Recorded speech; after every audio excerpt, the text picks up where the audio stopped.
किसके राज में घुसे थे ये? कांग्रेस के राज में। बचे कुछ केजरीवाल के राज में। ठीक है, जब प्रशासन ने नहीं देखा और आज देख रही है, आज इन्हें भगाने का काम कर रही है, खदेड़ने का काम कर रही है, आज इन पे आपत्तियां उठा रहे हैं। केजरीवाल खुद चोर है। केजरीवाल तो समर्थन करेगा ही। जब उसने अपना किला बनाया था, लाल किला बनाया था, मैं तो लाल किला कहता हूँ, उसमें कितना महंगा महंगा सामान लगाया। फिर जब उनने शादी करी तो हम लोगों से कह रहा था कि भाई नॉर्मल शादी करेंगे, आम पार्टी हम, और उसने अपनी बेटी की करी थी, किसकी करी थी? बेटी की शादी करी थी। बेटी की शादी में पता नहीं कितने करोड़ रुपए उन्होंने खर्च करा था। यहाँ अगर भारत में इस चीज़ की बात होती है कि आप परमानेंट रेसिडेंस हो, इलीगल रेसिडेंस हो, आपका नहीं है अधिकार, आप वोट दीजिए। आप सिटीजनशिप है तब आपका अधिकार है, तब उसमें सब किसी को, हर किसी को मिर्ची लगी हुई है। अगर आप सिटीजन हो, आपके पास कागज है, सब आपको यहाँ का पासपोर्ट दिया गया है, आधार कार्ड क्यों दिया जाता है? शुरू हो जाते हमारा देश खतरे में, हमारा संविधान खतरे में, हमारा ये खतरे में। 80 साल हो गया संविधान को तो कुछ हुआ नहीं, आज खतरे में हो गया है। तो बहुत मतलब होता है ना कि दो मुँहे चेहरे, इसी ने देश को खत्म किया है। यही असली स्लीपर सेल है, इनको पकड़ो, ये स्लीपर सेल आगे जाके दीमक बन जाते हैं। पकड़ो इनको जल्द से जल्द। साथ है एकदम अरविंद केजरीवाल जी, एकदम आपके लिए और उनके लिए हीरा है। अरविंद केजरीवाल का भी बोरिया बिस्तरा समेटो और वहाँ पहुँचा दो उनको। बस देश में रहना है, भारतीय बन के रहना है, नहीं रहना तो जहाँ जहाँ जाना है वहाँ जाओ, खुशी खुशी जाओ। ये क्या दिल्ली में भी जो अवैध लोग हैं, जो घुसपैठे लोग हैं, उनको बाहर निकालना चाहिए? ज़रूर निकालना चाहिए। जो इस देश का नागरिक ही नहीं है, जो हक इस देश के लोगों को मिलना चाहिए, जो सुविधाएं इस देश के लोगों को मिलनी चाहिए, जो इस देश का नागरिक ही नहीं है, वो ये सारी सुविधाएं ले रहा है। इसका हकदार तो वही होगा ना जो इस देश का मूल नागरिक है। जो देश का नागरिक ही नहीं है वो अधिकार ले रहा है, वो बेनिफिट ले रहा है देश का। ठीक है, दिल्ली में भी एक गहन जांच होनी चाहिए, वोटर लिस्ट का वेरिफिकेशन होना चाहिए। ज़रूर होना चाहिए जी, ज़रूर होना चाहिए। जितने भी गैर हिंदुस्तानी लोग हैं, प्रशासन की नहीं है। जिसमें भी गैर हिंदुस्तानी हैं, उन्हें देश से चिन्हित करके देश से बाहर उनकी कंट्री में डिपोर्ट करना चाहिए। जैसे बोला कि लोग आए, लेकिन ये दिल्ली तक आपको क्या लगता है, कैसे ये दिल्ली तक बसे? कौन है इनको बसाने वाले? देखो, इसमें प्रशासन की खामियां हैं। प्रशासन की खामियां हैं। अपने वोट बैंक की राजनीति के लिए अपने देश में उन लोगों को पनाह देते हैं, अपना एक वोट बैंक बनाते हैं, और उसको उन लोगों को ये नहीं पता कि ये देश के लिए कितना खतरनाक है। आने वाले देश का नुकसान ही है। अपनी चरासी सी राजनीति के लिए, अपनी थोड़ी राजनीति चमकाने के लिए देश को इतने गहरे गड्ढे में पहुंचा रहे हैं। यहाँ पे जैसे यादव और राहुल गांधी कह रहे हैं कि यहाँ पे जो मुस्लिम हैं, जो दलित हैं, उन लोगों के वोट काटे जा रहे हैं, राजनीति हो रही है। कोई किसी के वोट काट नहीं सकता। अगर आपका वोट कट रहा है तो आप सीधे चुनाव आयोग में जाओ ना कि हमारा वोटर लिस्ट में नाम नहीं, तुरंत चढ़ेगा, तुरंत चढ़ेगा। ये नाम उन्हीं के कट रहे हैं जो गैर कानूनी तरीके से इन्होंने वोट बनाए हुए हैं। दूसरों के एड्रेसों पे वोट उन्हीं के कट रहे हैं। जहाँ पे रेजिडेंशियल 5 आदमी हैं, वहाँ पे 25 आदमियों के वोट बने हुए हैं, वो तो कटने ही चाहिए। इसमें गलत तो कुछ है नहीं, बिल्कुल सही है। हाँ जी, बिहार में चल रहा है अभी स्पेशल इंटेंसिव रिवीजन, मानते हैं कि दिल्ली में भी होना चाहिए, फर्जी वोटर्स की पहचान होनी चाहिए। हाँ जी, होनी चाहिए। पहले ये बताइए आप मुझे, प्रशासन की कमी नहीं है ये बताओ। जब ये घुसपैठिया ये घुसे थे, जब रोका नहीं गया इन पे, किसके राज में घुसे थे ये? कांग्रेस के राज में। बचे कुछ केजरीवाल के राज में। ठीक है, जब प्रशासन ने नहीं देखा और आज देख रही है, आज इन्हें भगाने का काम कर रही है, खदेड़ने का काम कर रही है, आज इन पे आपत्तियां उठा रहे हैं। इन पे कह रहे हैं क्या नाम है कि ये उठने नहीं, वो झुग्गियाँ टूटनी नहीं चाहिए। अगर इन पे कागज हैं तो कागज दिखाइए, क्या दिक्कत है इसमें? कागज होंगे जब तो दिखाएंगे। कह रहे हैं कि मुसलमानों के खिलाफ है, वोट काटे जा रहे हैं मुसलमान। कैसे कट जाएंगे वोट? अगर तुम्हारे वोट कट रहे हैं तो जाओ ना उधर दफ्तर में, जाओ उधर बोलो मेरे वोट कट रहे हैं, मैं इधर का नागरिक हूँ, कागज दिखाओ अपने। तुम्हारे वोट कहाँ से काट रहे हैं? और तुम्हारे अगर कागज तुम्हारे पक्के हैं और झुग्गी नहीं है और अच्छे मकान है तो उसके कागज दिखाओ, तुम्हें यहाँ का नागरिक बनाएंगे, यहाँ पे रखा जाएगा तुम्हें। तो दिल्ली तक कैसे पहुंच गए घुसपैठे? कौन लग रहा है, कौन घुसा रहा है इनको दिल्ली में? ये कांग्रेस के अलावा और किसी ने नहीं घुसाया। जब इसके अलावा जब कांग्रेस ने इजाज़त दी है जब तो आए ना ये। अब बताओ अब कौन सा आ रहा है? जब से बीजेपी सरकार आई है, जब से कौन सा आया? एक भी बताओ कौन सा आया? लेकिन केजरीवाल समर्थन कर रहे हैं कि इनको आप कैसे भगा सकते हो। केजरीवाल खुद चोर है। केजरीवाल तो समर्थन करेगा ही। जब उसने अपना किला बनाया था, लाल किला बनाया था, मैं तो लाल किला कहता हूँ, उसमें कितना महंगा महंगा सामान लगाया। फिर जब उनने शादी करी तो हम लोगों से कह रहा था कि भाई नॉर्मल शादी करेंगे, आम पार्टी हम, और उसने अपनी बेटी की करी थी, किसकी करी थी? बेटी की शादी करी थी। बेटी की शादी में पता नहीं कितने करोड़ रुपए उन्होंने खर्च करा था। ये आम आदमी की पार्टी का है ये आम आदमी पार्टी का, मतलब आम आदमी का खर्चा है इतना। वो अगर लाख 2 लाख में निपटा दे आम आदमी पार्टी थोड़े बहुत में निपटा देता तो समझ में आता। ये करोड़ों के हिसाब से कौन निपटाता है? ये कुछ नहीं है। केजरीवाल बस ये चाह रहा है कैसे भी मेरी कुर्सी जो छिनी है, कुर्सी वापसी मिल जाए। कुर्सी अब इस जीवन में तो नहीं मिलती उसे। कुछ लोग यहाँ ये भी कह रहे हैं कि हम कागज़ क्यों दिखाएं, कागज़ क्यों देख रहे हैं, हम तो कागज़ नहीं दिखाएंगे। कुछ कहते हैं कागज़ दिखाने पे आपत्ति करते हैं। क्यों नहीं दिखाओगे तुम, ये बताओ ना, क्यों नहीं दिखाओगे? कल को मैं भी यहाँ पे एक मकान में घेर लेता हूँ, तुम ऐसे तो दुनिया घेर लेगी, बीच रोड पे बना लेगी। क्यों नहीं दिखाओ कागज? बाप की सरकार है क्या? मतलब अब तुम्हारे बाप का हक है, तुम्हारे बाप ने हक दे दिया गया यहाँ पे कि जहाँ पे दिल करे वहाँ पे झंडा गाड़ दो, जहाँ पे दिल करे वहाँ पे अपना रुमाल। वो तो वही वाली बात हो गई, बस पे गए रुमाल रख दिया, सीट हमारी हमारे बाप की, अब कोई नहीं बैठेगा इसमें। ये तो वो वाला काम हो रहा है फिर। भाई अगर कागज है, तुम्हारे बाप दादा की ज़मीन है और कागज हैं तो वो तुम्हें ज़मीन मिलेगी, उसको कोई रोका नहीं जाएगा, आपको मिलेगी। अगर तुम यहाँ के नहीं हो और तुम पे कागज़ नहीं है, वोटर आईडी कार्ड तुमने फर्जी बनवा रखा है, तो आप इस जगह से क्या इस देश से भी खदेड़ जाओगे और हो सका तो तुम्हें जेल भी होगी। तुम घुसे कहाँ से? अभी यहाँ पर रेखा गुप्ता सरकार वो चलाने वाली है कि जितने भी अवैध घुसपैठी हैं उनको निकाला जाए, तो क्या समझते हैं? तो बहुत अच्छी बात है ना। ये तो हम लोगों के लिए फ़ायदा है। जब लोग बाग को किसी को काम धंधा नहीं मिल रहा और घुसपैठिया यहाँ पे काम भी कर रहे हैं और वैसे उल्टा सीधा काम भी कर रहे हैं, उन्हें भगाया जाएगा। जांच हो, कार्रवाई हो, अगर कोई गलत मिल रहा है उसको कड़ी से कड़ी सजा दी जाए उसी के उसी समय। ऐसे तो पूरे दुनिया में तुम चक्कर मारते फिरते हो कि हमें कनाडा की वो मिल जाए पीआर, हमें यूएस की पीआर मिल जाए, तब किसी को कोई दिक्कत नहीं है। वहाँ पर जो वो फ़र्क करते हैं, परमानेंट रेसिडेंस और सिटीजनशिप, दो अलग चीज़ें हैं। यहाँ अगर भारत में इस चीज़ की बात होती है कि आप परमानेंट रेसिडेंस हो, इलीगल रेसिडेंस हो, आपका नहीं है अधिकार, आप वोट दीजिए। आप सिटीजनशिप है तब आपका अधिकार है, तब उसमें सब किसी को, हर किसी को मिर्ची लगी हुई है। अगर आप सिटीजन हो, आपके पास कागज है, सब आपको यहाँ का पासपोर्ट दिया गया है। आधार कार्ड क्यों दिया जाता है? Aadhaar card is not a citizenship document. उसको दिया जाता है कि अगर आपको यहाँ पर आपको सिम लेना है, आपको एक अपना बैंक अकाउंट खुलवाना है, ताकि जो रोज़मर्रा की सुख सुविधा की चीज़ें आप वो ले सको। सिटीजनशिप और पासपोर्ट और अपना वोटर आईडी तभी बना गया अगर आप कहीं भारत को रिप्रेजेंट कर सको। नहीं, अगर आप भारत के हिस्सा नहीं हो, अभी इनको बोल दो भारत माता की जय बोल दो तो कीड़ा लग जाएगा, वंदे मातरम बोल दो तो कीड़ा लग जाएगा। पर जो फौज में बैठे उनको तो कुछ नहीं है। फौज में आपने कभी सुना है किसी को दिक्कत हुई है? मेरे घर वाले फौज में है, हम लोग सब बहुत गर्व से बोलते हैं भारत माता की जय, हमें कोई दिक्कत नहीं है, कोई शर्म नहीं है, कोई लाज नहीं है। भारत माता थी तभी इतने बच्चे, अलग अलग तरीके के बच्चे जो है ना, वो एक माँ ही प्यार करती है, कोई और होता तो कभी प्यार नहीं करता। आप जैसे देखोगे एक डेमोक्रेटिक रिपब्लिक जो इंडिया है, पूरे वर्ल्ड में और कोई नहीं है इसका एग्जाम्पल। आप बताओ ना, लगभग आज के टाइम में 3 से 4 करोड़ मुस्लिम, ठीक है, लगभग 80 से 85 लाख सिख और लगभग 80 से 85 करोड़ हिंदू कहाँ रह रहा है? कोई और एग्जांपल दे दो, पूरे वर्ल्ड में दे दो, जहाँ क्रिश्चियन अलग से रह रहे हो या एक एक कंट्री में सब मिल के रह रहे हो, कहीं नहीं, भारत में है। हमें इस चीज़ का गर्व होना चाहिए कि हमारी कंट्री इतनी बड़ी है, इतने सारे विविध लोग हैं जो यहाँ रह रहे हैं।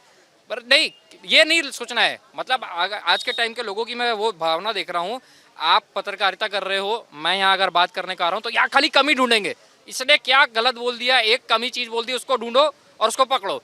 अरे जो सही बोल रहा है कम से कम वो तो दिमाग में डालो, वो किसी को नहीं डालना है। सबको ये टेंशन है कि भाई हमारा कैसे भी 2 पैसा का खर्चा निकल जाए, हम कुछ ऐसा बोल दे। अरे तो तुम्हें क्यों बोलना है भाई? बताओ ना क्यों बोलना है? 1947 से पहले जितनी लड़ाइयाँ हुई है, स्वतंत्रता की लड़ाई की है, इसलिए की है क्या कि तुम बाद में आके लड़ रहे हो कि तुम मराठी क्यों नहीं बोल रहे, तुम हिंदी क्यों नहीं बोल रहे, तुम पंजाबी क्यों नहीं बोल रहे? उसके बाद थोड़े टाइम बाद लोग शुरू हो जाते हैं हमारा देश खतरे में, हमारा संविधान खतरे में, हमारा ये खतरे में। 80 साल हो गया संविधान को तो कुछ हुआ नहीं, आज खतरे में हो गया है। तो बहुत मतलब होता है ना कि 2 मुँहे चेहरे, इसी ने देश को खत्म किया है। यही असली स्लीपर सेल है, इनको पकड़ो, ये स्लीपर सेल आगे जाके दिमाग बन जाते हैं, पकड़ो इनको जल्द से जल्द। यहाँ बिहार के जो नेता हैं तेजस्वी यादव और राहुल गांधी, वो कह रहे हैं कि यहाँ पे ये मनसा पे शक कर रहे हैं इलेक्शन कमीशन और सरकार की कि मुस्लिमों के और जो बाकी ओबीसी लोग हैं, जो अन्य जाति के लोग हैं, उनके वोट काटे जा रहे हैं। आप मुझे एक बात बताओ, मैं 1947 में मेरे दादाजी पाकिस्तान से यहाँ आए, ठीक है, उसके बाद से हमारा परिवार बंगाल में है, 2 पीढ़ियाँ बंगाल में हो गई, हमें तो कोई टेंशन नहीं है। हमारे पास कागज़ है, पत्र है, हम खुशी खुशी देंगे वोट। मेरा भी वोटर कार्ड है, मेरे पिताजी का भी वोटर कार्ड है। जो लीगल रेसिडेंस है, जो लीगल सिटीजनशिप जिसके पास है, उसके पास कोई दिक्कत नहीं है, उसके पास सब कागज़ है उसके पास। आपके पास है, आपको बनाओ। अब बहुत चीज़ें हो सकती है, कोई नेचुरल कैलामिटी होगी, इसका हो गया। हर एक ग्राम में पंचायत होती है, उसके बाद रजिस्टर होता है जिसके पास पूरा जनगणना होती है, कौन कब पैदा हुआ, कौन कब किसका डेथ हुई है, सब कुछ है। उसके बाद वही किताब जो जाती है, रजिस्टर जो जाता है, वो जाता है डीएम के पास। डीएम के पास उस डिस्ट्रिक्ट का सारा वो होता है कि कौन जन्मा है, कौन मरा है, कौन जिंदा है, ठीक है। अब अगर डीएम के पास भी वो नहीं है, आपका पड़ोसी आपको नहीं जानता, आपकी पंचायत आपको नहीं जानती, तो आप कहाँ से सिटीजन हो, कहाँ से आ गए हो? अलादीन का चिराग हो क्या? कोई जीन रगड़ दिया आप बाहर आ गए? नहीं ना। तो अगर आपको रहना है, सुख सुविधा लो, कोई दिक्कत नहीं है, सही कागजों के साथ लीगल तरीके से रहो, सब वो मिलेगा। और रही बात जो भी विपक्ष है, जो भी पक्ष है विपक्ष है, वो खाली बातें कर रहे हैं कि दिक्कत हो रही है हमारा यहाँ पर इलेक्शन कमीशन। पहले बात, इलेक्शन कमीशन जो है इट इज़ अ डिपार्टमेंट, वो कोई गवर्नमेंट बॉडी नहीं है, मतलब कोई पॉलिटिकल पार्टी की बॉडी नहीं है, ठीक है। आपका अधिकार है और आपकी ये रिस्पॉन्सिबिलिटी है कि उसकी बात तमीज़ से की जाए, ठीक है। रही बात अगर इलेक्शन कमीशन में कुछ गड़बड़ होती है, आज के टाइम में पंजाब में सरकार नहीं होती आम आदमी पार्टी की, कर्नाटका में कांग्रेस की सरकार नहीं होती, है ना। काम करो मत, 70 साल लूटो, उसके बाद गालियाँ उसको ईवीएम को देना शुरू कर दो, उसके बाद रिस्पेक्टेड जो डिपार्टमेंट्स है, इलेक्शन कमीशन, अपना टैक्स डिपार्टमेंट, उनको गालियाँ देना शुरू कर दो। क्यों? तुम्हारे घोटाले पकड़ ले रहे हैं इसलिए। तो ये सब बेबुनियाद बातें हैं, खाली देश में अराजकता फैलाने वाली बातें हैं, आपस में लड़वाने वाली बातें हैं। अगर इनका काम नहीं बन रहा तो हिंदू सिख लड़ा दो, हिंदू सिख नहीं लड़ रहे तो हिंदू मुसलमान लड़ा दो, मुसलमान हिंदू नहीं लड़ रहे तो मुसलमान और सिखों के खिलाफ कर दो। यही इनका काम है, 70 साल से यही करते आए हैं, आज़ादी से पहले भी यही करते आए थे। अभी तक समझ नहीं आया मेरे को कि अगर इतनी आपको इतना ही देश प्रेम था, सब था, तो आप जो इतने देश प्रेमी थे, आपने देश को आज़ाद पहले क्यों नहीं करवा लिया? 1920 में भी तो मौका था। आपको खुद जब बोला गया था, क्वीन से लेटर आया था कि आप अगर चाहे तो रिपब्लिक ऑफ ये बनाइए, कॉन्स्टिट्यूशन ड्राफ्ट कीजिए, उस समय तो अंबेडकर जी को पूछा भी नहीं गया, है ना। आज देख लो अंबेडकर अंबेडकर कर रखा है एकदम ही, है ना। अगर आप डॉक्टर बी आर अम्बेडकर को इतना मानते हो तो 5 साल का टेन्योर दिया सिर्फ उनको। आपकी जो सेंटर की सरकार है, जो कॉन्स्टिट्यूशन वाला बनाने वाला आदमी है, 5 साल की उसको दिया, उसके बाद कैबिनेट में उसको पूछा भी नहीं कहाँ गया वो आदमी। उसको डॉक्टर बी आर अम्बेडकर को भारत रत्न मिला कब? 1990 में आके। 1947 में देश आज़ाद हुआ, 1950 में रिपब्लिक बन गया हम, और उसके बाद 1990 में इनको भारत रत्न मिल रहा है। ऐसा शर्म है एकदम, इनको डूब मरना चाहिए। अगर आप ऐसे देशभक्त हो तो भाई देशभक्ति छोड़ दो। अच्छा, अभी आपने भीमराव अम्बेडकर जी की बात करी, अभी एक नया घोटाला सामने आया है कि जय भीम मुख्यमंत्री प्रतिभा विकास योजना जो दिल्ली सरकार आम आदमी पार्टी ने चलाई थी 2020-21 में, उसमें 145 करोड़ रुपए का घोटाला सामने आया है। तो क्या कहेंगे कि कहीं ना कहीं लोगों को बहकाया गया, दलित ओबीसी की जो बात करते हैं कि उनको बढ़ावा देंगे, उसके नाम पे बड़ी लूट मचाई है? देखिए, मेरे को उस चीज़ का अभी आइडिया नहीं है, तो मैं जो चीज़ का आइडिया है मैं उस पर टिप्पणी नहीं करना चाहूँगा। मेरा काम है, मैं शुरू से अगर मैं अपनी पेज की भी बात करूं, मैंने यही इसी बात में शुरू किया था कि देश को भ्रमित नहीं करना है। जो सच्चाई है, मैं गलत हूं मुझे गाली दो, मैं सही हूं तो मुझे जरूर प्रेस करो। इस चीज़ की मेरे को अभी तक मैंने इस पर स्टडी नहीं की है, मुझे नहीं पता, तो मैं टिप्पणी देके अपने देशवासी को। बंगाल के रहने वाले हैं, अभी राजधानी दिल्ली में आप अभी हैं, इन दोनों जगह हम देखते हैं कि घुसपैठिए दिखते हैं, बात उनकी होती है। तो होना चाहिए कि इसमें यहाँ भी एक गहन जांच होनी चाहिए वोटर लिस्ट की, या फिर एक ऐसी जांच होनी चाहिए कि उनके कागज़ देखे जाएँ, पहचान उनकी निकाली जाए। पूरे देश में होनी चाहिए। राजधानी दिल्ली, सिर्फ बंगाल, सिर्फ बिहार, इसमें नहीं, पूरे देश में कराओ। होंगे 100%, कहीं और भी जगह होंगी जहाँ ये छुप छुप के बैठे हुए हैं, हर जगह से निकालो। भारत में रहो, भारतीय बन के रहो, गर्व से रहोगे। धर्म से कोई मतलब नहीं है, ये हमारा सबका धर्म है, सबकी जगह है, यहाँ खुशी खुशी रहती है। पूरी सेना भी हमारी, अगर आपको हम कहीं अलग ढूंढ रहे होते तो हमें आपको सेना में हम अपना हिस्सा नहीं बनाते। सेना में आप हमारा हिस्सा हैं, खुशी खुशी रहिए। बस एक बात है, भारतीय बन के रहिए। भारत में रह के किसी और की तरफदारी करो, वो बिल्कुल एकदम नहीं माना जाएगा। कई लोगों को ये दिक्कत भी है कि कागज़ नहीं दिखाएंगे। मत दिखाओ, फिर ऐसे ही नाम कटते जाएंगे, और क्या होगा? नाम कटते जाएंगे, नाम नहीं कटेंगे तो फिर उठा के सीधा डिपोर्टेशन चालू हो जाएगी। जिस देश में थे वहाँ वापस जाओगे, और क्या होगा? लेकिन इसी डिपोर्टेशन के खिलाफ कुछ लोग बोलते हैं कि आप उनको कैसे बाहर निकाल सकते हैं। बस उनको भी उठाओ, उनको भी बाहर भगाओ। उनको भी क्यों रखा हुआ है? अरविंद केजरीवाल बोलते हैं। अरविंद केजरीवाल को भी भगाओ, उनको जहाँ लग रहा है उनका जो अपना देश है वहाँ भगाओ। जहाँ उनको लग रहा है कि हाँ ये अरविंद केजरीवाल जी के साथ है, एकदम अरविंद केजरीवाल जी एकदम आपके लिए और उनके लिए हीरा है। अरविंद केजरीवाल का भी बोरिया बिस्तरा समेटो और वहाँ पहुँचवा दो उनको। बस देश में रहना है, भारतीय बन के रहना है, नहीं रहना तो जहाँ जहाँ जाना है वहाँ जाओ, खुशी खुशी जाओ। सर, बिहार में अभी स्पेशल इंटेंसिव रिवीजन चल रहा है जी। तो क्या कहते हैं कि जैसे दिल्ली में भी कई सारे मुद्दे आए थे कि यहाँ पे कई रोहिंग्या मुसलमान हैं, बांग्लादेशी लोग हैं, क्या दिल्ली में भी ऐसा एक निरीक्षण होना चाहिए, पुनरीक्षण होना चाहिए? नहीं, मैं तो कह रहा हूँ कि पूरे देश के हर स्टेट में होना चाहिए, लेकिन जो आप कह रहे हैं तो बिहार में जो चल रहा है तो खास करके दिल्ली में तो होना चाहिए। क्योंकि आज दिल्ली में आप देखिए तो आपको जो है कहीं ना कहीं हर जगह आपको एक संदेहास्पद स्थिति में शख्स दिखेगा, आपको अंदाजा नहीं लगा सकते हैं। आप पूरे दिल्ली की तो बात छोड़ दीजिए, आप अपने यही अगल बगल देख लीजिए।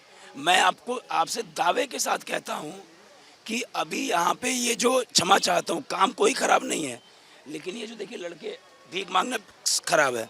ये लड़के जो भीख मांगते हैं, फिर ये कुछ कूड़े वाले आते हैं, इनकी अभी आइडेंटिटी चेक कर दीजिए। आधार कार्ड तो शायद मिल जाए, लेकिन उनके पिता का नाम पूछ लीजिए तो आधार कार्ड में तो फादर नेम या रहता है, लेकिन लास्ट 2 जनरेशन आप जो है पूछ लीजिए, नहीं मिलेगा। तो मेरे कहने का मतलब यह है कि आप देखिए, वोट देना हमारा अधिकार है, यदि हम इस देश के नागरिक हैं, कोई नहीं छीन सकता। लेकिन यदि आप इस देश में पैदा हुए हो, इस देश के नागरिक हो, तो नागरिक हो तो मतलब कि कहने का मतलब है कि भाई या तो आप आउट ऑफ कंट्री रह रहे हो कहीं पे, तो आपने यहाँ नागरिकता ली है, तब आपकी लास्ट 1 जनरेशन मतलब आपके पहले की जो पीढ़ी है उसका आपके पास डिटेल नहीं होगा।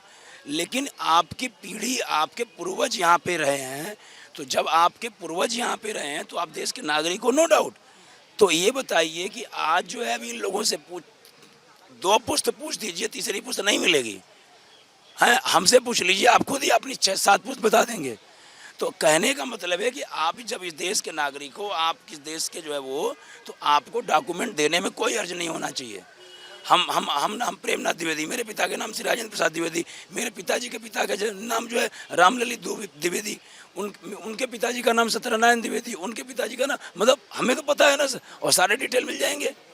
जैसे मेरे पिताजी, मान लीजिए अभी आप जैसे मान लीजिए, क्यों नहीं पेपर मिलेगा, जा करके जब चाचा जी जानते हैं, जो खेतीबाड़ी की जो प्रॉपर्टी होती है, जो ज़मीन जायदाद होती है, उसकी खतौनी निकलवाते हैं। तो जैसे मान लीजिए मेरे पिताजी के नाम से खतौनी है, तो किसके नाम, किसने ट्रांसफ़र किया, मेरे पिताजी के पिताजी। तो उस खतौनी में उसमें मेरे बाबा का नाम है, और उसके पास भी आप जाएंगे तो बाबा के पिताजी ने जो थी उनको ट्रांसफ़र किया, वो भी आपको देखने को मिल जाएगा। तो ऐसा नहीं है, आपको सब मिल जाती है।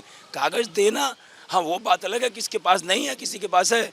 तो ये जांच पड़ताल जो हो रही है, छानबीन हो रही है पूरे देश में, यदि गलत तरीके से कोई वोट, आप बताइए, आज कुछ लोग ये कह रहे हैं भाई यदि आधार कार्ड, वोटर ID कार्ड है तो वो देश का नागरिक है, उसको वोट देने का अधिकार है। तो ये बताइए, आपको अनेकों, आप तो पत्रकार हैं, अनेकों आपको ऐसे उदाहरण मिले होंगे कि जो बड़े, अभी देखिए जम्मू कश्मीर में जब क्या कहते हैं, ये सिंदूर ऑपरेशन चलने से पहले जब ये आदेश हुआ था जितने ही पाकिस्तान के लोग आए वहाँ से वापस हो जाएं, तो एक था ना लड़का पाकिस्तान का था, यहाँ का फर्जी आधार कार्ड, फर्जी वोटर कार्ड, जम्मू कश्मीर के चुनाव में वोट दे चुका, और उसके बाद पुलिस की नौकरी भी कर रहा है। तो आप यदि आधार कार्ड और वोटर ID कार्ड ही मेन उसका जो है बेस मानते हैं, तो ऐसे तो तमाम फर्जी कर रहे हैं। तो कैसे वो देश का, पाकिस्तान का रहने वाला शख्स यहाँ वोट डाल दिया, आधार कार्ड बनवा लिया, नौकरी कर लिया, समझ रहे मेरी बात को। तो कहने का मतलब है कि था तो पाकिस्तान का, तो जब पाकिस्तान का शख्स यहाँ आकर के फर्जी आधार कार्ड बनवा के वोटर दे सकता है, तो क्या बांग्लादेश का नहीं दे सकता है? अच्छा, यहाँ पे तेजस्वी यादव, राहुल गांधी, अन्य विपक्ष के लोग कह रहे हैं, उनको जो मंशा है इलेक्शन कमीशन की और सरकार की, उस पर शक है कि ये मुसलमान, दलित, OBC इनके खिलाफ है और उनके वोट काटे जा रहे हैं। देखिए, ऐसा कुछ नहीं है। मोटी मोटा जो रोहिंग्या हैं तो पक्के मुसलमान तो है नहीं वो। तो जो ये लोग वोटों की चोरी करते थे, जब इनके वोट थोड़े घटे, शुरुआती दौर में तो थे इनकी कांग्रेस की कई वर्षों तक जो पूर्ण बहुमत की सरकार थी, लेकिन उसके बाद जब इनके वोट घटने शुरू हो गए, तो उस वोटों की भरपाई करने के लिए बाहर देश से घुसपैठिए बुला करके, उनको आमंत्रण दे करके, उनका यहाँ पे रहने का जो भी है थोड़ा बहुत आधार कार्ड, झुग्गी झोपड़ी दे दा करके, उसने अपने जो वोट घटे हैं, जब भाजपा के वोट बढ़ने शुरू हुए, इनके वोट घटने शुरू हुए, तो इन्होंने वोट की भरपाई के लिए काम किया। आज वही इनके वोट कट रहे हैं जो चोरी कर रहे थे गलत तरीके से, आज तब इनको दर्द तो होगा ही होगा जी। तो यहाँ पर जो कागज़ लोग कह रहे हैं कि हम कागज़ नहीं दिखाएंगे, इलेक्शन कमीशन क्यों कागज़ मांग रहे थे, सारे कागज़ मांग रहा है, तो कागज़ दिखाने में दिक्कत क्या हो रही है? सांच को आँच क्या, हमसे पूछिए, हम आपको 4 पुस्त के कागज़, 4 पुस्त पुरानी कागज़ दिखा देंगे। सांच को आँच क्या भाई? और मेन बात दिल्ली की जाए तो आखिर जो घुसपैठे घुसे वो दिल्ली तक पहुंचे कैसे और दिल्ली में बसे कैसे, क्या लगता है कौन है इन लोगों के पीछे? पिछली सरकारें, और कौन है भैया? मैं ये नहीं कहता कि अभी मैं ये भी नहीं कहता कि भारतीय जनता पार्टी की सरकार में घुसपैठिया नहीं आए, लेकिन कहने का मतलब ये है कि भाई आप ये बताइए, सिंपल सी बात है ना कि जैसे जम्मू कश्मीर में पाकिस्तान का शख्स आ करके आधार कार्ड बनवा लिया, वोटर आईडी कार्ड बनवा लिया, वोट दे दिया और पुलिस की नौकरी भी कर लिया, तो स्टेट गवर्नमेंट वहाँ की जिम्मेदार है कि नहीं जिम्मेदार है?